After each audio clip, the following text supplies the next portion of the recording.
ನಮ್ಮಲ್ಲಿ ಕೂಡ ಹಿರಿಯರಿಗೆ ನಾವು ಗೌರವ ಕೊಡ್ತೀವಿ ಅಲ್ವಾ? ಹೌದು. ಒಂದು ಕಾಲಕ್ಕೆ ನಾನು ಸೀನಿಯರ್ ಸಿಟಿಸನ್ ಆಗ್ತೀನಿ, ನೋಡೋರು ಕೂಡ ಎಲ್ಲರೂ ಸೀನಿಯರ್ ಸಿಟಿಸನ್ ಆಗ್ತಾರೆ. ಬೇರೆಯವ್ರು ನಮಗೆ ಗೌರವ ಕೊಡ್ತಾರೆ, ಹೌದು. ಬಟ್ ನಾವು ನಮಗೆ ಗೌರವ ಕೊಟ್ಕೊಳ್ಬೇಕು ಅಂತಂದರೆ ನಮ್ಮ ಜೀವನವನ್ನು, ಫಿನಾನ್ಷಿಯಲ್ ಜೀವನವನ್ನು ಚೆನ್ನಾಗಿ ಪ್ಲ್ಯಾನ್ ಮಾಡಬೇಕು. ಇವಾಗ ಆ ದೊಡ್ಡ ಮೊತ್ತ ಬಂದಾಗ ನಾವು ಏನು ಮಾಡಬೇಕು? ಸಾಕಷ್ಟು ಜನ ನಮ್ಮ ಹತ್ರ ಬರ್ತಾರೆ, ನಮ್ಮ ಸ್ನೇಹಿತರು, ನಮ್ಮ ಸಂಬಂಧಿಗಳು. ಬಹಳ ಅವಶ್ಯಕತೆ ಇದೆಯಪ್ಪ ನನಗೆ, ದಯವಿಟ್ಟು ಕೊಟ್ಟಿರು, ನಾನು ನಿನಗೆ ಬಡ್ಡಿ ಕೊಡ್ತೀನಿ. ಖಂಡಿತ ಅದನ್ನು ಮಾಡೋಕ್ಕೆ ಹೋಗಬಾರ್ದು. ನೋಡಿ, 2001ರಲ್ಲಿ ಸುಮಾರು ಜನ ನಿವೃತ್ತಿ ತೊಗೊಂಡ್ಬಿಟ್ರು. ಅವರಿಗೆಲ್ಲ ಏನೇನೋ ಗೋಲ್ಡನ್ ಹ್ಯಾಂಡ್ ಶೇಕ್ ಅಂತ ಕೊಟ್ಟರು. ಆವಾಗ 11% ಬಡ್ಡಿ ಇತ್ತು. ಬ್ಯಾಂಕ್ನಲ್ಲಿ 1% ಎಕ್ಸ್ಟ್ರಾ ಕೊಡ್ತಾರೆ ಸ್ಟಾಫ್ಗೆ, 12% ಬಡ್ಡಿ ತೊಗೊಂಡ್ರು. ಇವತ್ತು ಬಡ್ಡಿ ಬ್ಯಾಂಕ್ನಲ್ಲಿ ಆ 1% ಸೇರಿ 8.2 ಆಗಿಬಿಟ್ಟಿದೆ.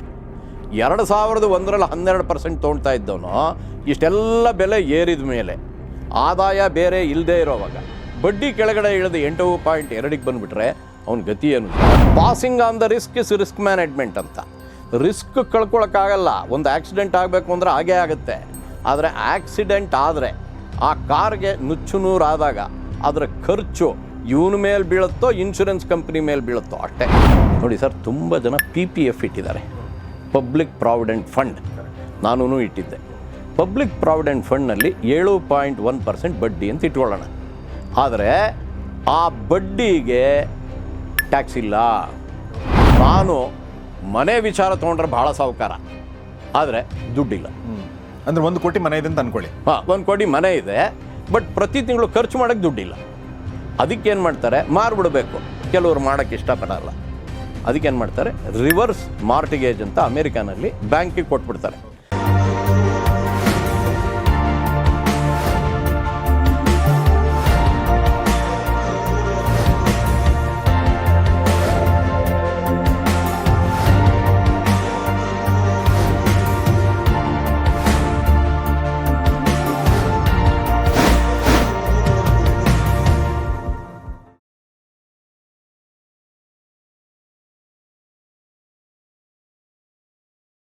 ಸ್ನೇಹಿತರೆ ನಮಸ್ಕಾರ. ಗೌರಿ ಶಕ್ಕಿ ಸ್ಟುಡಿಯೋದ ವಿಶೇಷ ಕಾರ್ಯಕ್ರಮ ಮಹಾಮನಿ ನಿಮಗೆಲ್ಲ ಆತ್ಮೀಯ ಸ್ವಾಗತ. ನಾನು ಗೌರಿ ಶಕ್ಕಿ. ನಮ್ಮ ಜೊತೆಗಿದ್ದಾರೆ doctor JN Jagannath sir. Sir, welcome to the show. ನಮಸ್ತೆ. ನಮಸ್ತೆ. ಹಣಕಾಸು ತಜ್ಞರು ಮತ್ತು ಕಳೆದ ಸುಮಾರು ವರ್ಷಗಳಿಂದ ಬೇರೆ ಬೇರೆ ಮ್ಯಾಗ್ಝಿನ್ಗಳಲ್ಲಿ ಹಣಕಾಸಿನ ಬಗ್ಗೆ ಆರ್ಟಿಕಲ್ ಬರೀತಾ ಇದ್ದಾರೆ ಡಾಕ್ಟರ್ ಜಗನ್ನಾಥ್ ಸರ್. ಇದಕ್ಕಿಂತ ಮುಂಚೆ ಅವರು ಸ್ಟೇಟ್ ಬ್ಯಾಂಕ್ ಆಫ್ ಮೈಸೂರಲ್ಲಿ 25 ವರ್ಷ ಮತ್ತು ಇನ್ಫೋಸಿಸಲ್ಲಿ 14 ವರ್ಷ ಕೆಲಸ ಮಾಡಿದ್ದಾರೆ. 52 ದೇಶಗಳನ್ನ ನೋಡಿದ್ದಾರೆ ಮತ್ತು ಟ್ರೆಜರಿ ಮ್ಯಾನೇಜ್ಮೆಂಟ್ ಬಗ್ಗೆ 2 ಪುಸ್ತಕ ಮತ್ತು ಕನ್ನಡ ಸಾಹಿತ್ಯದ ಬಗ್ಗೆ 1 ಪುಸ್ತಕ ಬರೆದಿದ್ದಾರೆ. ಇವತ್ತು ನಾನು ಅವ್ರ ಜೊತೆಗೆ ಇನ್ನೊಂದು ಟಾಪಿಕ್ ತೆಗೆದುಕೊಂಡು ಕೂತ್ಕೊಂಡಿದ್ದೇನೆ. ಅದೇನೆಂದರೆ, ಈಗ ಜಗನ್ನಾಥ್ ಸರ್ ಕೂಡ ರಿಟೈರ್ಡ್ ಪರ್ಸನ್, ಕರೆಕ್ಟಾ? ಈ ರಿಟೈರ್ಡ್ ಆಗಿರುವಂಥ ವ್ಯಕ್ತಿಗಳ ಬಗ್ಗೆ ಒಂದು ವಿಡಿಯೋ ಮಾಡೋಣ ಅಂಥೇಳಿ. ಯೂಶ್ವಲಿ ನಾವು ರಿಟೈರ್ಮೆಂಟ್ಗೆ ರೆಡಿ ಹೇಗೆ ಆಗಬೇಕು ಅನ್ನೋದ್ರ ಬಗ್ಗೆ ವಿಡಿಯೋಗಳನ್ನ ಮಾಡಿದ್ವಿ. ವಿಶೇಷವಾಗಿ ಫಿನಾನ್ಸ್ ಸಂಬಂಧಪಟ್ಟಂತೆ, ಅಂದರೆ ರಿಟೈರ್ಮೆಂಟ್ ಬೆನಿಫಿಟ್ಸು, ರಿಟೈರ್ಮೆಂಟ್ಗೋಸ್ಕರ ಇನ್ವೆಸ್ಟ್ಮೆಂಟು, 60 ವರ್ಷದ ನಂತರ ನಿಮಗೆ ಏನು ಕೆಲಸ ಇಲ್ಲದೇ ಇದ್ದಾಗ ನೀವು ದುಡ್ಡು ಗಳಿಸೋದು ಹೇಗೆ, ದುಡ್ಡು ಉಳಿಸೋದು ಹೇಗೆ ಅನ್ನೋದ್ರ ಬಗ್ಗೆ ಮಾತಾಡಿದ್ದೀವಿ. ಬಟ್ ರಿಟೈರ್ಮೆಂಟ್ ಒಂದ್ಸಲ ಆದಮೇಲೆ ನಿಮ್ಮ ಹತ್ರ ಒಂದಷ್ಟು ದುಡ್ಡು ಇರುತ್ತೆ ಮತ್ತು ಒಂದಷ್ಟು ದುಡ್ಡು ನಿಮಗೆ ಬರ್ತಾ ಇರುತ್ತೆ ಅಂತ ಅಂದ್ಕೊಳ್ಳೋಣ, ಅಲ್ವಾ? ನಿಮ್ಮ ಗ್ರ್ಯಾಚ್ಯುಟಿ, ನಿಮ್ಮ PF ಬಂದಿದೆ, ಆಮೇಲೆ ನಿಮಗೆ ಪೆನ್ಷನ್ ಬರ್ತಾ ಇದೆ ಅಂತ ಅಂದ್ಕೊಳ್ಳೋಣ. ಅಥವಾ ನೀವೇನೋ ಬಾಡಿಗೆ ಕೊಟ್ಟಿದ್ದೀರಾ, ಬಾಡಿಗೆ ದುಡ್ಡು ಬರ್ತಾ ಇದೆ. ಅಥವಾ ನೀವು ದುಡ್ಡನ್ನು ಬ್ಯಾಂಕಲ್ಲಿ ಇಟ್ಟಿದ್ದೀರಾ ಮತ್ತು ನಿಮಗೆ ಇಂಟ್ರೆಸ್ಟ್ ಬರ್ತಾ ಇದೆ. ಈ ಥರ ಒಂದಷ್ಟು ಬುದ್ಧಿವಂತಿಕೆ ಕೆಲಸಗಳನ್ನ ಮಾಡ್ಕೊಂಡಿದ್ದೀರಾ ಅಂತ ಅಂದ್ಕೊಳ್ಳೋಣ. ಇನ್ನೂ ಕೆಲವೊಬ್ರು ಮಾಡ್ಕೊಳ್ಳದೇ ಇರ್ಬೋದು, ಇನ್ನೂ ಕೆಲವೊಬ್ರು ಇದಕ್ಕಿಂತ ಜಾಸ್ತಿನೂ ಮಾಡ್ಕೊಂಡಿರ್ಬೋದು. ಬಟ್ ಈ ಒಂದು 60ರ ನಂತರದ ದಿನಮಾನಗಳಿದೆಯಲ್ಲ, ಹಣಕಾಸು ವಿಚಾರಕ್ಕೆ ಸಂಬಂಧಪಟ್ಟಂತೆ ಹೇಗೆ sir, how do they have to manage their money? ನೋಡಿ ಸರ್, ರಿಟೈರ್ ಆದ್ವಿ ಅಂತಂದರೆ, ನಿವೃತ್ತಿ ಆದ್ವಿ, ಅವತ್ತಿನ ತನಕ ನಾವು ಮೊದಲಿಂದಾನು ಚೆನ್ನಾಗಿ ದುಡ್ಡು ಉಳಿಸ್ಕೊಂಡು ಬಂದುಬಿಟ್ಟಿದ್ರೆ, ನಮ್ಮ ಮಕ್ಕಳುಗಳು ತುಂಬ ಚೆನ್ನಾಗಿ ಸಂಪಾದಿಸ್ತಿದ್ರೆ, ನಮಗೆ ಸ್ವಂತ ಮನೆ ಇದ್ದು ಬಾಡಿಗೆ ಕೊಟ್ಟಿದ್ರೆ ಕೆಲವನ್ನ, ಅಥವಾ ತುಂಬ ಒಳ್ಳೆ ಪೆನ್ಷನ್ ಬಂದರೆ ನಮಗೆ ತೊಂದರೆನೇ ಇಲ್ಲ. ಸುಖವಾಗಿ ನಾವು ಪ್ರವಾಸ ಮಾಡ್ಬೋದು, ಅಲ್ಲಿ ಇಲ್ಲಿ ಓಡಾಡ್ಬೋದು, ಆಮೇಲೆ ಸ್ನೇಹಿತರ ಜೊತೆ ಸುಖವಾಗಿರ್ಬೋದು. ಆದರೆ ಎಲ್ಲರಿಗೂ ಜೀವನ ಒಂದೇ ಥರ ಅಲ್ಲ, ಮತ್ತು ಎಲ್ಲರೂ ಒಂದೇ ಥರ ಅದನ್ನು ಪ್ಲ್ಯಾನು ಮಾಡಿರಲ್ಲ. ಪ್ಲ್ಯಾನ್ ಮಾಡೋದನ್ನು ಭಾಳ ಸೂಕ್ಷ್ಮವಾಗಿ ತಿಳ್ಕೊಬೋದು. ಬಟ್ ಪ್ಲ್ಯಾನ್ ಮಾಡಿಲ್ದೇ ಹೋದರೆ ಭಾಳ ಕಷ್ಟ. ಕೆಲವ್ರಿಗೆ ಆಗೋದಿಲ್ಲ, ಕೆಲವ್ರಿಗೆ ಆದಾಯವೂ ಅಷ್ಟು ಇರೋದಿಲ್ಲ. ಅದರಿಂದ ಏನಾಗುತ್ತೆ, ಅವತ್ತು ಖರ್ಚುಗಳೆಲ್ಲ ಕಳೆದು ಅವ್ರು ಚೆನ್ನಾಗಿ ಮಕ್ಕಳಿಗೆ ಓದಿಸಿರ್ತಾರೆ, ಒಂದು ಸ್ವಂತ ಮನೆ ಅಂತಿರುತ್ತೆ, ಆಮೇಲೆ ಸ್ವಲ್ಪ ಏನೋ ದುಡ್ಡು ಬರ್ಬೋದು, ಜಾಸ್ತಿ ಬರಲ್ಲ. ಆದರೆ ರಿಟೈರ್ ಆದ ದಿನ PF ಲೀವೆಲ್ಲ ಎನ್ಕ್ಯಾಶ್ ಮಾಡ್ಕೊಳ್ಳೋದು, ಇಂಥವೆಲ್ಲ ಸುಮಾರು ದುಡ್ಡುಗಳು ಒಟ್ಟಿಗೆ ಬಂದ್ಬಿಡುತ್ತೆ. ಅವತ್ತಿಂದ ಏನು ಪ್ಲ್ಯಾನ್ ಮಾಡಬೇಕು? ಮೊದಲು ಕೆಲವ್ರಿಗೆ ಪೆನ್ಷನ್ ಇದೆ, ಕೆಲವ್ರಿಗೆ ಪೆನ್ಷನ್ ಇಲ್ಲ, ಕೆಲವ್ರಿಗೆ ಪಿ ಎಫ್ ಇದೆ, ಕೆಲವ್ರಿಗೆ ಪಿ ಎಫ್ ಇಲ್ಲ, ಈ ಥರ ಎಲ್ಲ ವ್ಯತ್ಯಾಸಗಳೂ ಇರುತ್ತೆ. ಇವಾಗ ಆ ದೊಡ್ಡ ಮೊತ್ತ ಬಂದಾಗ ನಾವು ಏನು ಮಾಡಬೇಕು? ಸಾಕಷ್ಟು ಜನ ನಮ್ಮ ಹತ್ರ ಬರ್ತಾರೆ, ನಮ್ಮ ಸ್ನೇಹಿತರು, ನಮ್ಮ ಸಂಬಂಧಿಗಳು, ಬಹಳ ಅವಶ್ಯಕತೆ ಇದೆಯಪ್ಪ ನನಗೆ, ದಯವಿಟ್ಟು ಕೊಟ್ಟಿರು, ನಾನು ನಿನಗೆ ಬಡ್ಡಿ ಕೊಡ್ತೀನಿ. ಖಂಡಿತ ಅದನ್ನು ಮಾಡೋಕ್ಕೆ ಹೋಗಬಾರ್ದು, ಕೊಡಬೇಡಿ. ಯಾಕಂತ ಹೇಳಿದರೆ ನಾವು ಒಳ್ಳೆಯವರಾಗೋದು ಸುಲಭ, ಆದರೆ ನಮ್ಮ ಮುಂದಿನ ಜೀವನ ಏನು ಅನ್ನೋದು ಭಾಳ ಕಷ್ಟ ಆಗ್ಬಿಡುತ್ತೆ. ಅದರಿಂದ ನಮಗೆ ಎಕ್ಸ್ಟ್ರಾ ದುಡ್ಡಿದ್ದರೆ ಖಂಡಿತ ಕೊಡ್ಬೋದು. ನಮಗೆ ಜೀವನಕ್ಕೆ ದುಡ್ಡು ಬೇಕಾದಾಗ ಖಂಡಿತ ಅದನ್ನು ಮಾಡೋಕ್ಕೆ ಹೋಗಬಾರ್ದು. ಅದು ನನ್ನ ಅನಿಸಿಕೆ. ಕೆಲವರು ಹೇಳ್ತಾರೆ ಇಲ್ಲ ಇಲ್ಲ ನಾವು ಒಳ್ಳೆಯವನಾಗಬೇಕು, ಅದು ಬೇರೆ ವಿಚಾರ. ಒಂದು ಒಳ್ಳೆಯವನಾಗಿ ಆಮೇಲೆ ಮೂರ್ಖರಾಗೋದು ಇರುತ್ತೆ. ಹಾಂ. ಆಮೇಲೆ ಎರಡನೇದು, ಯಾರೋ ಬಡ್ಡಿ ಜಾಸ್ತಿ ಕೊಟ್ಬಿಡ್ತೀನಿ ಅಂತ ಹೇಳಿದರೆ ಅವ್ರನ್ನ ನಂಬಿಕೊಂಡು ನಾವು ಕೊಟ್ಟರೆ ಅವ್ರು ನಮಗೆ ಬಡ್ಡಿ ಕೊಡದೆ ಹೋದ್ರೆ ನಮ್ಮ ಜೀವನ ಭಾಳ ಕಷ್ಟ ಆಗ್ಬಿಡುತ್ತೆ. ಅದರಿಂದ ಅದಕ್ಕೂ ಹೋಗಬಾರ್ದು. Okay okay. ಇವಾಗ ಒಬ್ಬ ರಿಟೈರ್ ಆದರೆ ಏನೇನು ಯೋಚನೆ ಮಾಡಬೇಕು ಅಂದರೆ, ನೋಡಿ ಸರ್, ನಾವು ಎಷ್ಟು ವರ್ಷ ಬದುಕಿರ್ತೀವಿ ಅಂತ ಗೊತ್ತಿಲ್ಲ. ಇವಾಗ ನನ್ನ ಹತ್ರ 1 ಕೋಟಿ ಬರುತ್ತೆ, ನಾನು 10 ವರ್ಷ ಬದುಕಿರ್ತೀನಿ ಅಂದರೆ ವರ್ಷಕ್ಕೆ 10 ಲಕ್ಷ, ಬಡ್ಡಿ ಸೇರಿಕೊಂಡು ಮುಂದಿನ ವರ್ಷ 10 ಲಕ್ಷ ಅಂದರೆ ಅಷ್ಟರಲ್ಲಿ ಹಣದುಬ್ಬರ ಆಗಿರುತ್ತೆ. ಅದಕ್ಕೆ ಸರಿ 10 ವರ್ಷ ಖರ್ಚು ಮಾಡಿಬಿಡ್ಬೋದು. ಬ್ರಹ್ಮ ಏನು ಬರೆದಿದ್ದಾನೆ ಗೊತ್ತಿಲ್ಲ. ಆಮೇಲೆ ನಾವು ಸುಮಾರು 30 ಅಥವಾ 35 ವರ್ಷ ಕೆಲಸ ಮಾಡಿದರೆ ಅದಾದ ಮೇಲೆ ತಿರ್ಗಾ 20 ವರ್ಷ 25 ವರ್ಷ ನಮಗೆ ಆ ದುಡ್ಡು ಬೇಕಾಗುತ್ತೆ. ಅದು ಯೋಚನೆ ಮಾಡಲ್ಲ ನಾವು. ನಾವು ಮಾಡೋದೇ ಕೆಲಸ 30-35 ವರ್ಷ, ಆದರೆ ಅದಾದ ಮೇಲೆ 20 ವರ್ಷ 25 ವರ್ಷ ಬದುಕಿದರೆ ಹೇಗೆ ಜೀವನ ಮಾಡಬೇಕು? ಅಲ್ಲಿ 3 ವಿಚಾರ ಬರುತ್ತೆ. ಮೊದಲನೇದು ಏನಂತ ಹೇಳಿದರೆ ಹಣದುಬ್ಬರ. Okay, correct. ಹಣದುಬ್ಬರ ಎಷ್ಟಾಗತ್ತೆ ಅನ್ನೋದು ನಮಗೆ ಗೊತ್ತೇ ಆಗಲ್ಲ ಸರ್. ಇವತ್ತು ನಾ ರಿಟೈರ್ ಆದಾಗ ನನ್ನ ಸಂಬಳ ಎಷ್ಟೋ ಇತ್ತು, ಇವತ್ತು ನಾ ರಿಟೈರ್ ಆದಮೇಲೆ ನನಗೆ 60,000 ಬರುತ್ತೆ ಅಂತ ಇಟ್ಕೊಳ್ಳೋಣ, ಎಲ್ಲ ಇಡೋದನ್ನ ಸೇರಿ. ಅದು ನನಗೆ 50,000 ಖರ್ಚಿತ್ತು ಅಂತ ಇಟ್ಕೊಳ್ಳೋಣ, 10,000 ಉಳಿತಪ್ಪ ಅಂತ ಅಂದ್ಕೊಂಡ್ಬಿಡ್ತೀವಿ. ಇನ್ನೊಂದು 5 ವರ್ಷಕ್ಕೆ ನನ್ನ ಖರ್ಚು 70,000 ಆಗಿಬಿಡುತ್ತೆ, ನನ್ನ ಆದಾಯನೂ 70,000 ಆಗಿಬಿಡುತ್ತೆ. ಅದ್ರ ಮುಂದಿನ ವರ್ಷಗಳಲ್ಲಿ ಹಣದುಬ್ಬರನ್ನು ತಡ್ಕೊಳ್ಳೋಕ್ಕೆ ಆಗಲ್ಲ. ಅದು ಒಂದು ದೊಡ್ಡ ವಿಚಾರ. ಎಸ್. ಎರಡನೇದು ಏನಂತ ಹೇಳಿದರೆ, ನಾವು ಇನ್ನೆಷ್ಟು ವರ್ಷ ಇರ್ತೀವಿ ಅದು ಗೊತ್ತಿಲ್ಲ. ಎಷ್ಟು ವರ್ಷ ಹಣದುಬ್ಬರ ನಾವು ಯೋಚನೆ ಮಾಡಬೇಕು. ಆಮೇಲೆ ನಾವು ಇಟ್ಕೊಂಡಿರೋ ದುಡ್ಡನ್ನು ಬೇಕಾದ್ರೆ ಖಾಲಿ ಮಾಡಿಬಿಡೋಣ ಅಂದರೆ ಎಷ್ಟು ವರ್ಷಕ್ಕೆ ಖಾಲಿ ಮಾಡಬೇಕು ಗೊತ್ತಾಗಲ್ಲ. ಕರೆಕ್ಟ್. ಮೂರನೇದು ಬಹಳ ಮುಖ್ಯವಾದ್ದು ಬಡ್ಡಿ ದರದ ಏರಿಳಿತ. ಇವಾಗ ಹಣದುಬ್ಬರ ಜಾಸ್ತಿ ಆಯಿತು, ಬಡ್ಡಿ ಜಾಸ್ತಿ ಇರುತ್ತೆ, ಕಮ್ಮಿ ಆಯಿತು, ಕಮ್ಮಿ ಆಗುತ್ತೆ. ಬಟ್ ಒಂದು ವಿಚಾರ, ಹೋದ ವರ್ಷ 100 ರೂಪಾಯಿ ಇದ್ದಿದ್ದು ಈ ವರ್ಷ 107 ಆದರೆ 7% ಹಣದುಬ್ಬರ.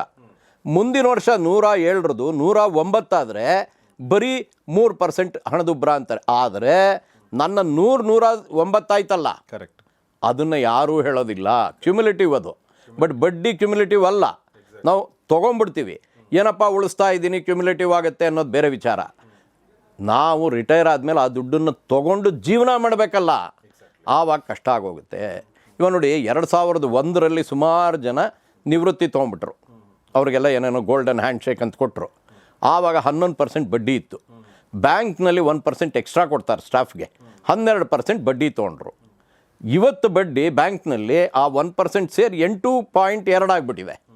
2001ರಲ್ಲಿ 12% ತೊಗೊಳ್ತಾ ಇದ್ದವನು ಇಷ್ಟೆಲ್ಲ ಬೆಲೆ ಏರಿದ ಮೇಲೆ ಆದಾಯ ಬೇರೆ ಇಲ್ಲದೆ ಇರೋವಾಗ ಬಡ್ಡಿ ಕೆಳಗಡೆ ಇಳಿದು 8.2ಗೆ ಬಂದುಬಿಟ್ರೆ ಅವನ ಗತಿ ಏನು ಸರ್? ಎಕ್ಸಾಕ್ಟ್ಲಿ. ಹಣದುಬ್ಬರ, ಎಷ್ಟು ವರ್ಷ ಬದುಕಿರ್ತೀವಿ ಅನ್ನೋದು, ಆಮೇಲೆ ಬಡ್ಡಿ ಏರಿಳಿತ ಆಗೋದು, ಇವು ಮೂರನ್ನು ಬ್ಯಾಲೆನ್ಸ್ ಮಾಡೋದು ಬಹಳ ಕಷ್ಟ. ನಿರುದ್ಯೋಗಿಗಳು ಒದ್ದಾಡ್ತಾ ಇರ್ತಾರೆ. ಕೆಲಸ ಇರುತ್ತೆ, ರಿಟೈರ್ ಆಗಿಬಿಡ್ತೀವಿ, ನಾಳೆಯಿಂದ ನಾವು ನಿರುದ್ಯೋಗಿ ಅನ್ನಿಸ್ಕೊಳ್ಳಲ್ಲ, ಆದರೆ ನಿವೃತ್ತರು ಅನ್ನಿಸ್ಕೊಳ್ತೀವಿ. ಜೀವನ ಮಾಡಬೇಕು. ಆಮೇಲೆ ಇನ್ನೊಂದು ವಿಚಾರ ಬಹಳ ಮುಖ್ಯವಾದ್ದೇನಂತ ಹೇಳಿದರೆ, ನಮಗೆ ಮೆಡಿಕಲ್ ಚೆಕಪ್ ಪ್ರತಿ ವರ್ಷ ಮಾಡಿಸ್ಲೇಬೇಕು ರಿಟೈರ್ ಆದಮೇಲೆ. ಯಾಕಂದರೆ ಯಾವಾಗ ಏನಾಗ್ಬಿಡುತ್ತೋ ಗೊತ್ತಿಲ್ಲ. ನಮ್ಮ ಫ್ರೆಂಡ್ ಒಬ್ಬರು ಹೋಗಿ ತೋರಿಸಿದ್ರು, ಅವ್ರಿಗೆ 12 ಅಂತ ಬಂದುಬಿಡ್ತು ಶುಗರು, ಭಾಳ ಜಾಸ್ತಿ. ಬಟ್ ಅವರು ತಕ್ಷಣವೇ ಎಲ್ಲ ಮುತುವರ್ಜಿ ತೊಗೊಂಡ್ರು, 6ಕ್ಕೆ ಇಳಿದ್ಬಿಡ್ತು. ಯಾಕಂದರೆ ಫಸ್ಟು ಗೊತ್ತೇ ಇರಲ್ವಲ್ಲ ಸರ್, ಆವಾಗ ಬಹಳ ಜಾಸ್ತಿ ಆಗಿಬಿಟ್ಟಿರುತ್ತೆ. ಗೊತ್ತಾದ ಮೇಲೆ ನಾವು ಕಂಟ್ರೋಲ್ ಮಾಡ್ಬೋದು. ಅದರಿಂದ ಪ್ರತಿ ವರ್ಷ ಗೊತ್ತಾಗೋದನ್ನು ನೋಡ್ಕೊಬೇಕು. ಎಕ್ಸಾಕ್ಟ್ಲಿ. ಎರಡನೇದು ಮೆಡಿಕಲ್ ಇನ್ಶೂರೆನ್ಸ್ ಕಂಪಲ್ಸರಿ ರಿಟೈರ್ ಆದವ್ರಿಗೆ. ಯಾಕಂತ ಹೇಳಿದರೆ ದುಡ್ಡು ಏನು ಇಟ್ಟಿದ್ದೀವಿ ಅನ್ನೋದು ಲೆಕ್ಕ ಬರಲ್ಲ ಸರ್. ಏನು ರೋಗ ಬರುತ್ತೆ ಅಂತ ಯಾರಿಗೆ ಗೊತ್ತಿರುತ್ತೆ? ಬ್ರಹ್ಮ ಏನು ಬರೆದಿದ್ದಾನೆ, ಆಕಸ್ಮಿಕಗಳು ಏನಾಗುತ್ತೆ, ಆಕ್ಸಿಡೆಂಟ್ ಆಗ್ಬೋದು, ಏನೇ ಆದ್ರೂ ಆ ಖರ್ಚನ್ನು ನೋಡ್ಕೊಬೇಕು. ಇವಾಗ ರಿಸ್ಕ್ ಮ್ಯಾನೇಜ್ಮೆಂಟ್ ಡೆಫಿನೇಷನ್ನು ವೋಲ್ಕರ್ ಅಂತ ಒಬ್ರು ಇದ್ದರು, ಫೆಡೈ ಚೀಫು, ಅವ್ರು ಹೇಳೋರು passing on the risk is risk management ಅಂತ. ರಿಸ್ಕ್ ಕಳ್ಕೊಳಕ್ಕಾಗಲ್ಲ, ಒಂದು ಆಕ್ಸಿಡೆಂಟ್ ಆಗಬೇಕು ಅಂದರೆ ಹಾಗೇ ಆಗುತ್ತೆ. ಆದರೆ ಆಕ್ಸಿಡೆಂಟ್ ಆದರೆ ಆ ಕಾರ್ಗೆ ನುಚ್ಚು ನೂರಾದಾಗ ಅದರ ಖರ್ಚು ಇವನ ಮೇಲೆ ಬೀಳುತ್ತೋ ಇನ್ಶೂರೆನ್ಸ್ ಕಂಪ್ನಿ ಮೇಲೆ ಬೀಳುತ್ತೋ ಅಷ್ಟೇ. ಅದಕ್ಕೇ ಇನ್ಶೂರೆನ್ಸು ರಿಸ್ಕ್ ಮ್ಯಾನೇಜ್ಮೆಂಟ್ ಟೂಲು. ನಾವು ಖಂಡಿತ ಹೆಲ್ತ್ ಇನ್ಶೂರೆನ್ಸ್ ನಿವೃತ್ತರಾದ ಮೇಲೆ ನಮಗೆ, ನಮ್ಮ ಹೆಂಡತಿಗೆ, ಅವಲಂಬಿಸಿದವ್ರಿಗೆ ಮಾಡಲೇಬೇಕು. ಮಕ್ಕಳು ಅಷ್ಟೊತ್ತಿಗೆ ಕೆಲಸಕ್ಕೆ ಸೇರ್ಕೊಂಡ್ಬಿಟ್ಟಿರ್ತಾರೆ, ಮದುವೆ ಆಗಿಬಿಟ್ಟಿರುತ್ತೆ, ಅದೇನು ತೊಂದರೆ ಇಲ್ಲ. ಅದರಿಂದ ಇನ್ಶೂರೆನ್ಸ್ ಮಾಡಬೇಕು. ಒಂದು ಮೆಡಿಕಲ್ ಇನ್ಶೂರೆನ್ಸ್ ತುಂಬ ಬೇಗ ಮಾಡ್ಕೊಳ್ಳೋದು ಇನ್ನೂ ಬೆಟರ್ ಸರ್. ಯಾಕಂದರೆ ನೀವು ನಿವೃತ್ತರಾದ್ಮೇಲೆ ಇನ್ಶೂರೆನ್ಸ್ ಮಾಡ್ಕೊಳಕ್ಕೆ ಹೋದರೆ ನಿಮಗೆ ಜಾಸ್ತಿ ಪ್ರೀಮಿಯಂ ಬರುತ್ತೆ. ನೀವು ಅದೇ ಕಂಟಿನ್ಯೂಸ್ ಮುಂಚೆನೇ ಮಾಡ್ಕೊಂಡು ಬಂದಿದ್ರೆ ಬಹುಶಃ ಸ್ವಲ್ಪ ಕಡಿಮೆ ಆಗುತ್ತೆ ಅಂತ ಗೊತ್ತೀನಿ. ಅದು ನಿಜ, ತೊಗೊಳ್ಳೋದೇ ಇಲ್ಲ. 60 ವರ್ಷ ಆದಮೇಲೆ ಕೆಲವು ಕಡೆ ತೊಗೊಳ್ಳೋದೇ ಇಲ್ಲ. ಬಟ್ ನನಗೆ ಬ್ಯಾಂಕ್ನಲ್ಲೋ ಅಥವಾ ಕಂಪ್ನಿನಲ್ಲೋ ಮೊದಲು ಇನ್ಶೂರೆನ್ಸ್ ಕವರ್ ಆಗಿದ್ದರೆ ನಾವು ತೊಗೊಳ್ಳಲ್ಲ. ಇವಾಗ ನಿವೃತ್ತರಾದ ಮೇಲೆ ಕೆಲವು ಬ್ಯಾಂಕ್ಗಳನ್ನವ್ರು ಏನು ಮಾಡಿದ್ದಾರೆ, ಅವ್ರದ್ದೇ ಇನ್ಶೂರೆನ್ಸ್ಗಳು ಇದೆ, ಆದ್ರೂ ವರ್ಷಕ್ಕೆ ಒಂದು 50,000 ಆಗುತ್ತೆ. ಕೆಲವ್ರದ್ದು 40,000 ಆಗುತ್ತೆ, ಕೆಲವ್ರದ್ದು 50,000 ಆಗುತ್ತೆ. ಗಂಡ ಹೆಂಡ್ತಿಗೆ ಏನೂ ಮಾಡೋಕ್ಕಾಗಲ್ಲ. ಇನ್ಶೂರೆನ್ಸನ್ನು ಖರ್ಚು ಅಂದ್ಕೊಳ್ಳೋದಕ್ಕಿಂತ ಮುಂದಿನ ಜೀವನ ಸುಗಮವಾಗಿರಬೇಕು ಅನ್ನೋದಕ್ಕೋಸ್ಕರ ತೊಗೊಬೇಕಾಗುತ್ತೆ. ಆಮೇಲೆ ಮೂರನೇದೇನು ಅಂತೇಳಿದರೆ ನನ್ನ ಖರ್ಚೆಷ್ಟು ಅಂತ ನೋಡ್ಕೊಬೇಕು. ಈಗ ನೋಡಿ ಸರ್, ಕೆಲಸದಲ್ಲಿ ಇರೋವಾಗಿರೋ ಖರ್ಚು, ನಿವೃತ್ತನಾದ ಮೇಲೆ ಇರೋವಾಗ ಖರ್ಚು ನನಗೆ ಭಾಳ ಬದಲಾವಣೆ ಇದೆ. ಆವಾಗ ನಾನು ಜಾಸ್ತಿ ಕಾರು ಉಪಯೋಗಿಸ್ತಿದ್ದೆ ಆಫೀಸ್ಗೆ ಹೋಗೋಕ್ಕೆ ಬರೋಕ್ಕೆ ಅಂತ ಇಟ್ಕೊಳ್ಳೋಣ, ಆ ಖರ್ಚಿರಲ್ಲ. ನಾನು ಒಳ್ಳೊಳ್ಳೆ ಬಟ್ಟೆಗಳು ಹಾಕ್ಕೊಬೇಕು, ಆವಾಗ ಬದಲಾಯಿಸಬೇಕು, ಕೋಟ್ಗಳು ಹಾಕ್ಕೊಬೇಕು, ಇವೆಲ್ಲ ವೃತ್ತಿಗೆ ಸರಿಯಾಗಿ ಮಾಡ್ತಾ ಇದ್ದೆ. ಇವಾಗ ಅದರ ಅವಶ್ಯಕತೆ ಇರೋದಿಲ್ಲ. ಆಮೇಲೆ ಇನ್ನು ಸುಮಾರು ಖರ್ಚುಗಳು ನಾನು ಕೆಲಸದಲ್ಲಿ ಇರೋವಾಗ್ಲೂ ಇಲ್ಲದೆ ಇರೋವಾಗಲೂ ವ್ಯತ್ಯಾಸ ಬರುತ್ತೆ. ಏನಂತ ಹೇಳಿದರೆ ಅಲ್ಲಿ ಊಟ ಮಾಡ್ತಿದ್ದೆ ಒಂದೊಂದ್ಸಲ, ಇವಾಗ ಮನೇಲೇ ಊಟ ಮಾಡ್ಬೋದು, ಜೊತೆ ಹೊರಗಡೆ ಜಾಸ್ತಿ ಹೋಗ್ತಿದ್ವಿ. ಕರೆಕ್ಟ್. ಅವೆಲ್ಲ ಇವಾಗಿಲ್ಲ. ಎಂಟರ್ಟೈನ್ಮೆಂಟ್ ಎಕ್ಸ್ಪೆನ್ಸಸ್ ಇಲ್ಲ. ಅವೆಲ್ಲ ಎಷ್ಟು ಕಮ್ಮಿ ಆಗುತ್ತೆ ನೋಡಿಕೊಂಡು, ನಮ್ಮ ಖರ್ಚು ಎಷ್ಟಿದೆ ಅಂತ ನೋಡಿಕೊಂಡು ಅದರ ಬೇಸಿಸ್ ಮೇಲೆ ಅಟ್ಲೀಸ್ಟ್ 3 ತಿಂಗಳದು ನಮ್ಮ ಖರ್ಚನ್ನು ನಾವು ಉಳಿತಾಯ ಖಾತೆಯಲ್ಲಿ ಇಟ್ಟಿರಬೇಕು. ಯಾಕಂತೇಳಿದರೆ ಯಾವಾಗಲೂ ಅದಿರಬೇಕು. ಆಮೇಲೆ ನಮ್ಮ ಖರ್ಚು ಇನ್ನು 9 ತಿಂಗಳದು ತಕ್ಷಣಕ್ಕೆ ಬರೋ ಹಾಗೆ FDನಲ್ಲಿ ಇಟ್ಕೊಬೇಕು. ಫಿಕ್ಸೆಡ್ ಡೆಪಾಸಿಟ್ ಬ್ಯಾಂಕ್ನಲ್ಲಿ ಇಡಬೇಕು. ಯಾಕೆ ಅಂತ ಹೇಳಿದರೆ ಬ್ಯಾಂಕ್ನಲ್ಲಿ ಹೋದ ತಕ್ಷಣವೇ ಬಡ್ಡಿ ಸ್ವಲ್ಪ ಕಮ್ಮಿ ಕೊಡ್ಬೋದು, ಬಟ್ ದುಡ್ಡು ಕೊಡ್ತಾರೆ ತಕ್ಷಣವೇ. ಅದಕ್ಕೆ ಕಾಯೋ ಅಂಥ ಅವಶ್ಯಕತೆಯೇ ಇಲ್ಲ. ಫಿಕ್ಸೆಡ್ ಡೆಪಾಸಿಟನ್ನು ಕ್ಲೋಸ್ ಮಾಡೋದು ಭಾಳ ಸುಲಭ. ಅದರಿಂದ 9 ತಿಂಗಳಿನ ಅವಶ್ಯಕತೆಗಳನ್ನು ಇಟ್ಟಿರಬೇಕು. ಯಾಕಂದರೆ ತಕ್ಷಣಕ್ಕೆ ಬೇಕಾಗಬೇಕು, ಅದಕ್ಕೋಸ್ಕರ ಇಟ್ಟಿರಬೇಕು. ವಂಡರ್ಫುಲ್. ಇವು 3 ಆದಮೇಲೆ 4ನೇದು, ನನಗೆ ಬರೋ ದುಡ್ಡಿನಲ್ಲಿ ನಾನು ಮೊದಲ 30 lakh senior citizen savings account ಅಂತ ಇದೆ ಸರ್. ಓಕೆ. ಅದರಲ್ಲಿ ಇಡಬೇಕು. ಯಾಕಂತ ಹೇಳಿದರೆ ಇವತ್ತು ಅತ್ಯಂತ ಹೆಚ್ಚಿನ ಬಡ್ಡಿ ಕೊಡ್ತಾ ಇರೋದು 8.2% ಅದರಲ್ಲೇನೆ. ಹೌದಾ? ಅದು ಸರ್ಕಾರದ್ದು, ಬ್ಯಾಂಕದಲ್ಲ. ನಾವು ಪೋಸ್ಟ್ ಆಫೀಸ್ನಲ್ಲಿ ಬ್ಯಾಂಕ್ ಸೆಲೆಕ್ಟೆಡ್ನಲ್ಲಿ ಓಪನ್ ಮಾಡ್ಬೋದು, ಬಟ್ ದುಡ್ಡು ಸರ್ಕಾರದ್ದು, ಅದರಲ್ಲಿ ತೊಂದರೆನೇ ಇರೋದಿಲ್ಲ. ಅಂದರೆ ಇದನ್ನು ಎಲ್ಲರೂ ಕೂಡ ಮಾಡ್ಬೋದಾ? ಎಲ್ಲರೂ ಮಾಡ್ಬೋದು. ರಿಟೈರ್ ಆದವರು, 60 ವರ್ಷ ರಿಟೈರ್ ಆದವರು, ಇಲ್ಲ 55 ವರ್ಷ ಬಟ್ ರಿಟೈರ್ ಆಗಿದ್ದಾನೆ ಅಂಥವರು, ಯಾರೇ ನಿವೃತ್ತರಾಗಲಿ ಆಗದೇ ಇರಲಿ 60 ವರ್ಷ ಆದವರು, 55 ವರ್ಷದ ಮೇಲೆ ರಿಟೈರ್ ಆದವರು, ಮಿಲ್ಟ್ರಿನಲ್ಲಿ ರಿಟೈರ್ ಆದವರು 50 ವರ್ಷದ ಮೇಲ್ನವರು, 3 ವೆರೈಟಿ ಅಷ್ಟು ಜನ ಮಾಡ್ಬೋದು. ಸಾಧಾರಣ ಜನ 60 ವರ್ಷದ ಕಮ್ಮಿಯವರು ಮಾಡೋಕ್ಕಾಗಲ್ಲ, ಆಮೇಲೆ ಮಾಡ್ಬೋದು. 8.2%, 3 ತಿಂಗಳಿಗೊಂದ್ಸಲ ಬಡ್ಡಿ, ಚಕ್ರ ಬಡ್ಡಿ ಇಲ್ಲ, 5 ವರ್ಷ ಟರ್ಮು, 5 ವರ್ಷ ನೀವು ಇಡಲೇಬೇಕು. ಅದ್ರ ಮೊದಲು ತೊಳೋದು ಸ್ವಲ್ಪ ಕಷ್ಟ ಇದೆ, ಬಟ್ ಕೊಡ್ತಾರೆ. ಆರೋಗ್ಯ ಸರಿ ಇಲ್ಲ, ವಿದ್ಯಾಭ್ಯಾಸಕ್ಕೆ ಬೇಕು, ಎಕ್ಸೆಪ್ಷನಲ್ಲಾಗಿ ಕೊಡ್ತಾರೆ, ಬಡ್ಡಿ ಕಮ್ಮಿ ಆಗುತ್ತೆ. ಇಲ್ಲದೋದ್ರೆ 5 ವರ್ಷ ನಿಮಗೆ ಇಟ್ಟಿರ್ತೀವಿ, 3 ತಿಂಗಳಿಗೊಂದ್ಸಲ ಬಡ್ಡಿ ಬರುತ್ತೆ, ಸಂತೋಷವಾಗಿ ಆ ಖರ್ಚನ್ನ ಮಾಡ್ಕೊಂಡು ಹೋಗ್ಬೋದು. Okay okay okay. ಒಬ್ಬೊಬ್ಬರ ಹೆಸರಿನಲ್ಲಿ 30 ಲಕ್ಷ ಇಡ್ಬೋದು. ನಿಮ್ಗೆ ಎಷ್ಟು ದುಡ್ಡು ಬಂದಿದೆ ಅದನ್ನು ನೋಡಿಕೊಂಡು ನಿಮ್ಮ ಹೆಸರು, ನಿಮ್ಮ ಹೆಂಡತಿ ಹೆಸರು ಇವೆಲ್ಲ ಇಡ್ಬೋದು. ಆದರೆ ಆದಾಯ ತೆರಿಗೆನವರು ಏನು ಹೇಳ್ತಾರೆ ಅದನ್ನು ಸ್ವಲ್ಪ ನೋಡಬೇಕು. ನಾನು ಆದಾಯನ ನನ್ನ ಹೆಸರಿನಲ್ಲಿ ಇಟ್ಕೊಳ್ಳದೆ ನನ್ನ ಹೆಂಡತಿ ಹೆಸರಿನಲ್ಲಿ ಇಟ್ಬಿಟ್ಟು ಆದಾಯ ತೆರಿಗೆ ತಪ್ಪಿಸ್ಕೊಳ್ತಿದ್ದೀನಿ ಅಂತ ಆಗಬಾರ್ದು. ಅದೊಂದು ನೋಡ್ಕೊಬೇಕು. ಇಬ್ಬರಿಗೂ ಏನಾದರೂ ಕೆಲಸದಲ್ಲಿದ್ದರು ಅಂದರೆ ಇಬ್ಬರು ಇಡ್ಬೋದು, ಆ ಥರ. ಅದಾದಮೇಲೆ ಈ ತಿರ್ಗಾ ರಿನ್ಯೂ ಮಾಡಬೇಕಾದ್ರೆ 3 ವರ್ಷ ಮಾಡ್ಬೋದು. ಅದು 5 ವರ್ಷನೇ ಮಾಡಬೇಕಾಗಿಲ್ಲ, 3 ವರ್ಷಕ್ಕೆ ಮಾಡ್ಬೋದು. ಮೊದಲನೇ ಸಲ ಮಾಡುವಾಗ 5 ವರ್ಷ ಮಾಡ್ಬೋದು. ಹೌದು. ಆಮೇಲೆ ಅಕಸ್ಮಾತ್ ಸತ್ತೋದ್ರು, ಅವ್ರ ಹೆಂಡ್ತಿಗೆ ಹೋಗಬೇಕು ದುಡ್ಡು, ಪೂರ್ತಿ ದುಡ್ಡು ಹೋಗುತ್ತೆ, ಏನೂ ಪೆನಾಲ್ಟಿ ಹಾಕಲ್ಲ, ತಕ್ಷಣವೇ ಕೊಟ್ಬಿಡ್ತಾರೆ. ಆ ಥರ ರೂಲ್ ಇದೆ. ಇದು ಆನ್ಲೈನಲ್ಲಿ ಮಾಡ್ಬೋದಾ ಇದನ್ನೆಲ್ಲ? ಆನ್ಲೈನಲ್ಲೂ ಮಾಡ್ಬೋದು, ಬಟ್ ಬ್ಯಾಂಕಿಗೆ ಹೋಗಿ ಮಾಡೋದು ಉತ್ತಮ. ಯಾಕಂದ್ರೆ ಬ್ಯಾಂಕ್ ಎಲ್ಲಿದೆ ನಮ್ಗೆ, ಅಂದ್ರೆ ಬೆಂಗಳೂರಲ್ಲಿ ಎಲ್ಲ ಕಡೆ ಇದೆಯಾ ಅದು? ಎಲ್ಲ ಕಡೆ ಇದೆ almost. State Bank of India, Punjab National Bank, Bank of Baroda, post ಆಫೀಸ್ಗಳು, ಇಲ್ಲಿ ಎಲ್ಲಿ ಬೇಕಾದ್ರೆ ಇಡ್ಬೋದು ಆ ಥರ. ಇದು senior saving scheme. Nice nice nice, ಚೆನ್ನಾಗಿದೆ ಸರ್ ಇದು. ಇದಾದಮೇಲೆ ನೋಡಿ ಸರ್, ತುಂಬ ಜನ PPF ಇಟ್ಟಿದ್ದಾರೆ, ಪಬ್ಲಿಕ್ ಪ್ರಾವಿಡೆಂಟ್ ಫಂಡ್. ನಾನೂ ಇಟ್ಟಿದ್ದೆ. ಪಬ್ಲಿಕ್ ಪ್ರಾವಿಡೆಂಟ್ ಫಂಡ್ನಲ್ಲಿ 7.1% ಬಡ್ಡಿ ಅಂತ ಇಟ್ಕೊಳ್ಳೋಣ. ಆದರೆ ಆ ಬಡ್ಡಿಗೆ ಟ್ಯಾಕ್ಸ್ ಇಲ್ಲ. ನಾನು 1.5 ಲಕ್ಷ ತನಕ 1 ವರ್ಷಕ್ಕೆ ಇಡ್ಬೋದು. 30 ವರ್ಷ ಇಟ್ಟಿದ್ದರೆ ಕೆಲವ್ರಿಗೆ ಪೆನ್ಷನ್ ಇರಲ್ಲ ಸರ್, PF ಇರಲ್ಲ ಕೆಲವ್ರಿಗೆ. ಅಂಥವ್ರು ಏನು ಮಾಡ್ತಾರೆ, 1.5 ಲಕ್ಷ ಇಡ್ತಾರೆ ಅಂತ ಇಟ್ಕೊಳ್ಳೋಣ. ಇವಾಗ ನನ್ನ ಮಗ, ಅವನಿಗೆ 25 ವರ್ಷ, ಅವನು ಮುಂದಿನ 30 ವರ್ಷ 1.5 ಲಕ್ಷದಂಗೆ ಇಟ್ಟರೆ ಅದಕ್ಕಿಂತ ಜಾಸ್ತಿ ಇಡೋಕ್ಕಾಗಲ್ಲ. 1.5 ಲಕ್ಷ 1.5 ಲಕ್ಷ 500 ರೂಪಾಯಿ ಮಿನಿಮಮ್. 1.5 ಲಕ್ಷ ಇಟ್ಟರೆ ಇಟ್ಕೊಂಡು ಹೋಗಿದ್ರೆ, ಈಗ 30 ವರ್ಷ ಆದಮೇಲೆ ನಾನು ರಿಟೈರ್ ಆದಾಗ ನನಗೆ 85,000 ಬಡ್ಡಿ ಪ್ರತಿ ತಿಂಗಳು ಬರುತ್ತೆ. ಅದಕ್ಕೆ ತೆರಿಗೆ ಇಲ್ಲ. ನಾಗೇನು ಹೇಳಕ್ಕೆ ಹೊರಟಿದ್ದೀನಿ ಅಂದರೆ, ಮೊದಲು ಮಾಡಿರೋದನ್ನು ನೀವು ಇವತ್ತು 15 ವರ್ಷ ಅದು ಇಡಬೇಕು, ಆಮೇಲೆ 5 ವರ್ಷ ಎಕ್ಸ್ಟೆಂಡ್ ಮಾಡಬೇಕು ಅಂತಿದೆ. 15 ವರ್ಷ ಆದಮೇಲೆ ಕ್ಲೋಸ್ ಮಾಡ್ಬೋದು. ತುಂಬ ಜನ ನಿವೃತ್ತಿ ಆದ ತಕ್ಷಣ PPF ಕ್ಲೋಸ್ ಮಾಡಿಬಿಡ್ತಾರೆ. ತಪ್ಪು. ಅದನ್ನು ಹಾಗೆ ಕಂಟಿನ್ಯೂ ಮಾಡಿ. ಯಾಕಂತ ಹೇಳಿದರೆ, ಇವಾಗ ಒಬ್ಬ 1.5 ಲಕ್ಷ 30 ವರ್ಷ ಇಟ್ಟ ಅಂತ ಇಟ್ಕೊಳ್ಳಿ, ಅವನಿಗೆ 85,000 ಬಡ್ಡಿ ಬರುತ್ತೆ. 1,44,00,000 ಬ್ಯಾಂಕ್ನಲ್ಲಿ ಇರುತ್ತೆ. ಅವ್ನು ಕಟ್ಟೋದು 45 ಲಕ್ಷ, ಬಡ್ಡಿ ಸೇರಿ 1,44,00,000 ಬರುತ್ತೆ. ಅದನ್ನು ವಾಪಸ್ ತೊಗೊಂಡ್ಬಿಡ್ತಾರೆ ತುಂಬ ಜನ. ತೊಗೊಂಡ್ಬಿಟ್ಟು FDನಲ್ಲಿ ಇಟ್ಬಿಡ್ತಾರೆ. ತೊಂದರೆ ಏನಾಗುತ್ತೆ ಅಂದರೆ, ಅದಕ್ಕೆ ಆದಾಯ ತೆರಿಗೆ ಇಲ್ಲ. ನೀವು ಬಡ್ಡಿ ಅಂತ ಅಂದ ತಕ್ಷಣವೇ ಆದಾಯ ತೆರಿಗೆ ಇದೆ, ಪೆನ್ಷನ್ಗಿದೆ, ಬಡ್ಡಿಗಿದೆ.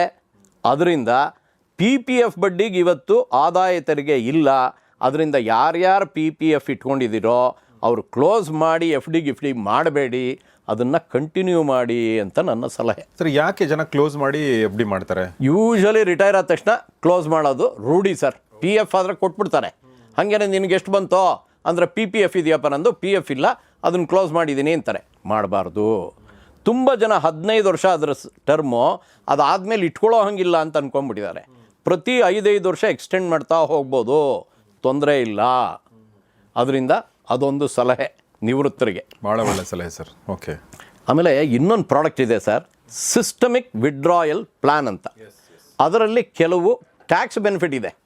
ಆ ಟ್ಯಾಕ್ಸ್ ಬೆನಿಫಿಟ್ಗಳನ್ನು ತಿಳ್ಕೊಂಡು ಸಿಸ್ಟಮಿಕ್ ವಿಡ್ರಾಯಲ್ ಪ್ಲ್ಯಾನ್ನಲ್ಲಿ ಕರೆಕ್ಟಾಗಿ ಯೋಚನೆ ಮಾಡಿ ತಿಳ್ಕೊಂಡು ಯಾವ ಮ್ಯೂಚುವಲ್ ಫಂಡ್ನಲ್ಲಿ ಇಡಬೇಕು ಅಂತಿದ್ದೀರೋ ಅವ್ರ ಹತ್ರ ಯಾವ್ದು ನಿಮಗೆ ಸರಿ ಅನಿಸುತ್ತೋ ಅದನ್ನು ವಿಚಾರ ತಿಳ್ಕೊಂಡು ಇಡೋದು ಒಳ್ಳೆಯದು.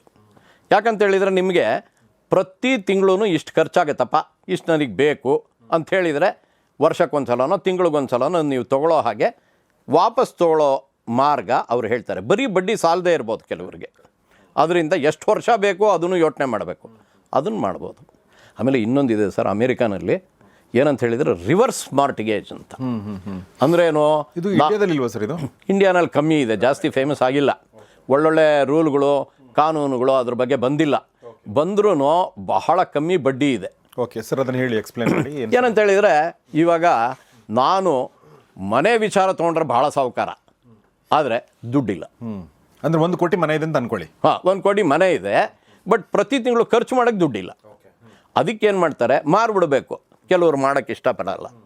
ಅದಕ್ಕೇನು ಮಾಡ್ತಾರೆ, ರಿವರ್ಸ್ ಮಾರ್ಟಿಗೇಜ್ ಅಂತ ಅಮೇರಿಕಾನಲ್ಲಿ ಬ್ಯಾಂಕಿಗೆ ಕೊಟ್ಬಿಡ್ತಾರೆ. ಬ್ಯಾಂಕ್ನವರು ಅವರು ಏನು ಒಂದು ತಿಂಗಳಿಗಿಷ್ಟು ಅಂತ ಇವ್ರಿಗೆ ಕೊಡ್ತಾ ಹೋಗ್ತಾರೆ. ಇವಾಗ ಲೋನ್ ತೊಗೊಂಡ್ರೆ EMI ಕಟ್ತೀವಲ್ಲ ಸರ್, ಅದಕ್ಕೆ ಆಪೋಸಿಟ್ಟು. ಅದಕ್ಕೆ ರಿವರ್ಸ್ ಮಾರ್ಟಿಗೇಜ್ ಅಂತ. 60 ವರ್ಷದ ಮೇಲ್ಗಡೆ ಇದನ್ನು ಮಾಡ್ಕೊಳ್ತಾರೆ ಸುಮಾರು ಜನ. ಆಮೇಲೆ ಕಡೆಯಲ್ಲಿ ಎಷ್ಟು ದುಡ್ಡು ನಾವು ಕಟ್ಟಬೇಕು, ಅವರು ಕೊಡಬೇಕು, ಇವೆಲ್ಲ ಯೋಚನೆ ಮಾಡಿಕೊಂಡು ಮಕ್ಕಳು ಬೇಕಾದ್ರೆ ಆ ದುಡ್ಡನ್ನು ಕಟ್ಟಿಬಿಟ್ಟು ಸ್ವಂತ ಆ ಮನೆ ಮಾಡ್ಕೊಬೋದು. ಇಲ್ಲ, ಕಡೆ ತನಕ ಹಾಗೆ ಆಗಿಬಿಟ್ಟು ಅದನ್ನು ಮಾರಿಬಿಡ್ಬೋದು. ಅವನು ಹೋದ್ಮೇಲೆ ಬ್ಯಾಂಕ್ ತೊಗೊಂಡ್ಬಿಡುತ್ತೆ. ಬ್ಯಾಂಕ್ ತೊಗೊಂಡು ಮಾರಿ ಮಿಕ್ಕಿದ ದುಡ್ಡನ್ನು ಲೀಗಲ್ ಹೇರ್ಸಿಕ್ಕೆ ಕೊಡ್ಬೋದು. ಅದೂ ಉಂಟು. ಬಟ್ ಅದು ನಮ್ಮಲ್ಲಿ ಅಷ್ಟೊಂದು ಫೇಮಸ್ ಇಲ್ಲ ಇನ್ನೂ. ಅದು ಮುಂದೆ ಒಳ್ಳೆ ಪ್ರಾಡಕ್ಟ್ ಆದರೆ ಖಂಡಿತ ನಿವೃತ್ತರಿಗೆ ಒಳ್ಳೆಯದಾಗತ್ತೆ. ಆದರೆ ಬಡ್ಡಿ ಒಂದು ಸ್ವಲ್ಪ ಒಳ್ಳೇದು ಬರಬೇಕು ಸರ್. ಏನೇನೋ ಹೆಸರುಗಳು ಹೇಳಿಬಿಟ್ಟು ಬಡ್ಡಿ ಕಮ್ಮಿ ಕೊಟ್ಬಿಟ್ರೆ ಏನು ಉಪಯೋಗ? ಇವಾಗ ಆನ್ಯುಟಿ ಪ್ಲ್ಯಾನ್ ಅಂತಿದೆ. ಇವಾಗ ನಾನು 1 ಕೋಟಿ ಬರುತ್ತೆ, 1 ಕೋಟಿ ಬ್ಯಾಂಕಿಗೆ ಕೊಟ್ಬಿಡ್ತೀನಿ. ಅವ್ರು ಬರೀ ಬಡ್ಡಿ ಕೊಡೋದ್ರ ಬದಲು 25 ವರ್ಷ ನನಗೆ ಬಡ್ಡಿ ಮತ್ತು ಅಸಲು ವಾಪಸ್ ಕೊಡಿ. ಪ್ರತಿ ತಿಂಗಳು ಸೇಮ್ ಬರಬೇಕು ನನಗೆ. ಆದರೆ ಅದು ನಿಮ್ಮಲ್ಲಿ ರಿಡ್ಯೂಸಿಂಗ್ ಬ್ಯಾಲೆನ್ಸ್ ನೀವು ಲೆಕ್ಕ ಹಾಕ್ಕೊಳ್ಳಿ. ಎಲ್ಲದಕ್ಕೂ ಸೇರಿ ನನಗೆ 10,000 ಬೇಕು ಅಂತ ಇಟ್ಕೊಳ್ಳೋಣ ಸರ್. 10,000 ಪ್ರತಿ ತಿಂಗಳು ಬೇಕಾದರೆ ನಾನು ಎಷ್ಟು ಇಡಬೇಕು? ಬರೀ ಬಡ್ಡಿ ಆದರೆ ತುಂಬ ಜಾಸ್ತಿ ಇಡಬೇಕು. ಅಸಲು ಸೇರಿಸಿ ವಾಪಸ್ ಕೊಡೋ ಹಂಗಿದ್ರೆ ಅಷ್ಟೊಂದು ಇಡಬೇಕಾಗಿಲ್ಲ. ಎಷ್ಟು ಇಡಬೇಕು ಅದನ್ನು ಆ್ಯನ್ಯುಟಿ ಪ್ಲ್ಯಾನ್ ಅಂತಾರೆ. ಅಲ್ಲೂ ನಾನು 7-8 ಬ್ಯಾಂಕಿಂದು ನೋಡಿದೆ. ಅಮೆರಿಕದಲ್ಲ ಸರ್ ಇದು? ಇಲ್ಲ ಇಂಡಿಯಾನಲ್ಲೇ. ಇಂಡಿಯಾನಲ್ಲೂ ಇದೆ, ಅಮೆರಿಕಾನಲ್ಲೂ ಇದೆ. ಇಂಡಿಯಾನಲ್ಲಿ ಯಾಕೆ ಫೇಮಸ್ ಆಗಿಲ್ಲ ಅಂದರೆ ಆ ಬಡ್ಡಿ ಫಿಕ್ಸ್ಡ್ ಡೆಪಾಸಿಟ್ಗಿಂತ ಕಮ್ಮಿ ಇದೆ. ಅವಾಗ ಯಾಕೆ ಮಾಡಬೇಕು? ಅದರ ಬದಲು 10 ವರ್ಷದ ಫಿಕ್ಸ್ಡ್ ಡೆಪಾಸಿಟ್ ಇಟ್ಬಿಟ್ರೆ ಅದಕ್ಕೆ ಬಡ್ಡಿ ಏನು ಬರುತ್ತೆ ಅದನ್ನು ನೋಡಿಕೊಂಡು 10 ವರ್ಷ ಆದಮೇಲೆ ತಿರ್ಗಾ ಮಿಕ್ಕಿದ ದುಡ್ಡನ್ನು ನಾವು ತಿರ್ಗಾ ಇಡ್ಬೋದು. ಆ್ಯನ್ಯುಟಿನೇ ಮಾಡಬೇಕಾಗಿಲ್ಲ. ಆ ಥರ ಒಂದು ಪ್ಲ್ಯಾನ್ ಇದೆ. ಇದಲ್ಲದೆ ರಿಟೈರ್ ಆದವರು ಇನ್ನೂ ಜಾಸ್ತಿ ದುಡ್ಡಿದೆಯಪ್ಪ ನಮ್ಮ ಹತ್ರ ಅಂತಂದರೆ ಬೇಕಾದ್ರೆ ಶೇರ್ಸ್ನಲ್ಲಿ ಹಾಕ್ಬೋದು, ಎಲ್ಲ ಮಾಡ್ಬೋದು. ಶೇರ್ಸ್ನಲ್ಲಿ ಹಾಕ್ಬೋದು, ಮ್ಯೂಚುವಲ್ ಫಂಡ್ನಲ್ಲಿ ಹಾಕ್ಬೋದು, ಗೋಲ್ಡ್ನಲ್ಲಿ ಹಾಕ್ಬೋದು, ಸಿಲ್ವರ್ನಲ್ಲಿ ಹಾಕ್ಬೋದು. ಇಲ್ಲ ಮ್ಯೂಚುವಲ್ ಫಂಡ್ಸ್ನಲ್ಲೇ ಇವನ್ನೆಲ್ಲ ಮಿಕ್ಸ್ ಮಾಡಿಬಿಟ್ಟು ಒಂದು ಫಂಡ್ ಕ್ರಿಯೇಟ್ ಮಾಡಿ ಮಲ್ಟಿ ಅಸೆಟ್ ಫಂಡ್ ಅಂತ ಕೊಡ್ತಾರೆ, ಅದರಲ್ಲೂ ಹಾಕ್ಬೋದು. ಇವಾಗ ನೋಡಿ, ಗೋಲ್ಡ್ ತುಂಬ ಮೇಲೋಟೋಯ್ತು, ಸಿಲ್ವರ್ ತುಂಬ ಮೇಲೋಟೋಯ್ತು, ಬಡ್ಡಿ ಜಾಸ್ತಿ ಇಲ್ಲ. ಅದರಿಂದ ಏನು ಮಾಡಬೇಕು? ಎಲ್ಲ ಸೇರಿಸಿ ಬೇರೆ ಬೇರೆ ಇದರಲ್ಲಿ ಸ್ಪ್ರೆಡ್ ಮಾಡಿ ಅವರೇನೆ ಮ್ಯೂಚುವಲ್ ಫಂಡ್ನಲ್ಲಿ ಒಂದು ಫಂಡ್ ಮಾಡಿದ್ದಾರೆ, ಮಿಕ್ಸಡ್ ಫಂಡ್. ಅದು ಬಹಳ ಉಪಯೋಗ. ಅದರಲ್ಲೂ ಬೇಕಾದ್ರೆ ಇಡ್ಬೋದು. ಆದರೆ ದುಡ್ಡು ಜಾಸ್ತಿ ಇದ್ದವ್ರು ಮಾತ್ರ ಇವೆಲ್ಲ ಯೋಚನೆ ಮಾಡಬೇಕು ಹೊರತು ದುಡ್ಡು ಕಮ್ಮಿ ಇರೋರು medical checkup, medical insurance, senior citizen SB account, PPF withdraw ಮಾಡಬಾರ್ದು. ಸಿಸ್ಟಮಿಕ್ ವಿಡ್ರಾಯಲ್ ಪ್ಲ್ಯಾನು ಇಷ್ಟನ್ನು ಮಾತ್ರ ಭಾಳ ಸೂಕ್ಷ್ಮವಾಗಿ ಯೋಚನೆ ಮಾಡ್ಕೊಂಡಿರೋದು ತುಂಬ ಒಳ್ಳೆಯದು ಸರ್. ಈಗ ಪ್ರತಿಯೊಬ್ಬರೂ ಒಂದು ವಿಚಾರ ಯೋಚನೆ ಮಾಡಬೇಕು. ನಿವೃತ್ತರಾದ ಮೇಲೆ ನಾವು 10,000, 15,000, 20,000 ಬೇರೆ ಬೇರೆ ಕಡೆ ಮ್ಯೂಚುವಲ್ ಫಂಡ್ ಮೊದಲು ಮಾಡಿದ್ದೀವಲ್ಲ, ಅವೆಲ್ಲ ಲಾಭ ಬಂದಿರ್ಬೋದು. ಅವೆಲ್ಲನೂ ಒಂದು ಮಟ್ಟಕ್ಕೆ ಬಂದಿರುತ್ತೆ. ಅದನ್ನೆಲ್ಲ ಕ್ಲೋಸ್ ಮಾಡಿ ಕನ್ಸಾಲಿಡೇಟ್ ಮಾಡಿ ಒಂದೇ ಒಂದು ಅಕೌಂಟ್ ಥರ ಇಟ್ಕೊಳ್ಳೋದು ಒಳ್ಳೆಯದು. ಯಾಕಂತ ಹೇಳಿದರೆ ನಾವೇ ನಮ್ಮ ಫೈನಾನ್ಸನ್ನು ನೋಡ್ಕೊಂಡಾಗ ತೊಂದರೆ ಇರೋದಿಲ್ಲ. ನನ್ನ ಮಗನೋ ಮಗಳೋ ಅದನ್ನೆಲ್ಲ ದುಡ್ಡು ತೊಗೊಬೇಕಾದ್ರೆ 8 ಕಡೆ ಹೋಗಬೇಕು, 10 ಕಡೆ ಹೋಗಬೇಕು.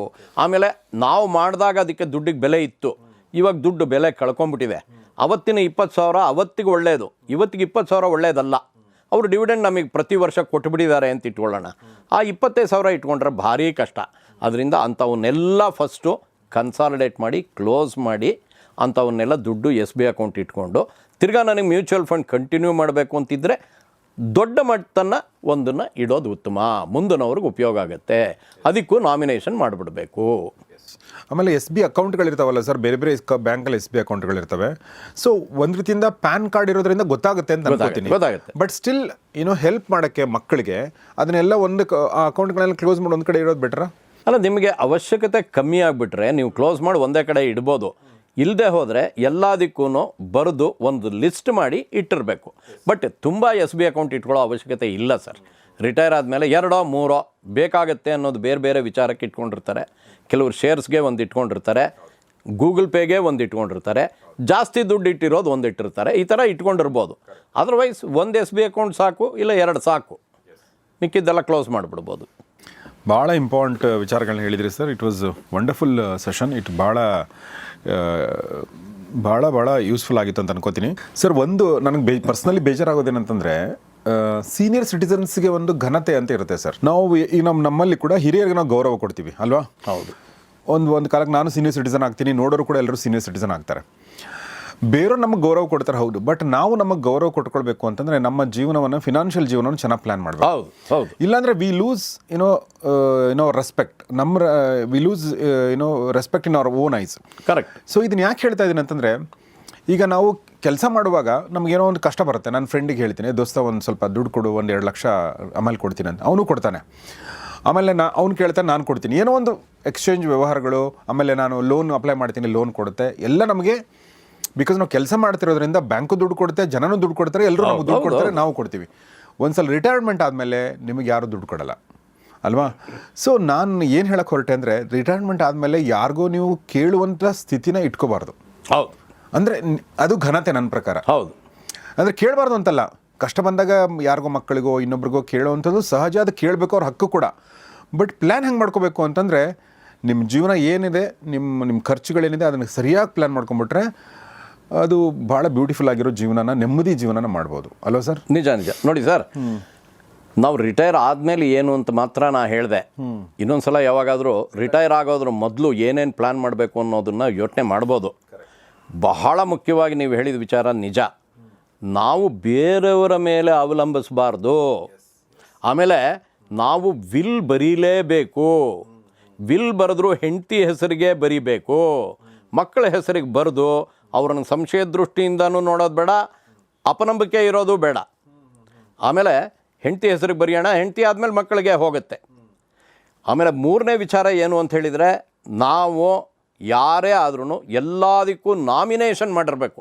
ಓಕೆ, ಡಿಮ್ಯಾಟ್ಗೂ ನಾಮಿನೇಷನ್ ಮಾಡಬೇಕು, ಫಿಕ್ಸ್ಡ್ ಡೆಪಾಸಿಟ್ಗೂ ನಾಮಿನೇಷನ್ ಮಾಡಬೇಕು, PPFಗೂ ನಾಮಿನೇಷನ್ ಮಾಡಬೇಕು, ಸೀನಿಯರ್ ಸಿಟಿಸನ್ ಅಕೌಂಟ್ಗೂ ನಾಮಿನೇಷನ್ ಮಾಡಬೇಕು.